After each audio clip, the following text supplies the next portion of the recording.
বাজারে গিয়ে আবার 1 কেজির বেশি ওজনের একটা মাছ নিয়ে এলাম রাত্রিবেলায়।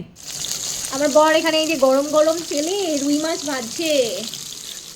রুই মাছের তরকারি করবে? হ্যাঁ কাকা এই যে কি রান্না করবে আজকে? রুই মাছের ঝোল। আজকে কি হচ্ছে? রুই মাছের ঝোল করবে আর কি করবে?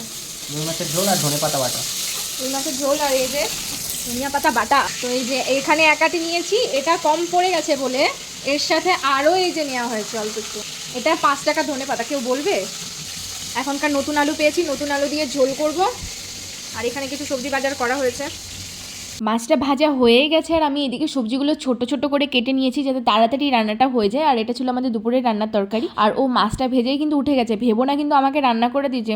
সেটা হচ্ছে না, আমি মাছটা ভাজতে ভয় পাই আর উল্টাতে গেলে না আমার সাথে মাছ ভাজা ভেঙে যায়, যে কারণে ও মাছটা ভেজে দিয়েছিল আমাকে। আর আমার তো এখানে রান্নাটাও কমপ্লিট হয়ে গেছে। সো এবার তোমরা বলো কেমন লাগছে দেখে। আমি এখানটায় 2-3 পিসই রান্না করেছিলাম আর একটু মাছের তেল ছিল। এটা ছিল আমাদের রাত্রের ডিনারের খাবার, সেই জন্য অল্প একটু তরকারি করেছিলাম আর পরের দিনের জন্য রেখে দিয়েছি ভালো করে জমিয়ে ঝোল রান্না করব বলে। আর আমি ওকে বারবার বলছিলাম কেমন লাগছে জানিও, কেমন লাগছে। ও খাচ্ছিল একবার করে আর একবার করে রিভিউ দিচ্ছিল, দারুণ হয়েছে, টেস্টি, খুব সুন্দর রান্না করেছো।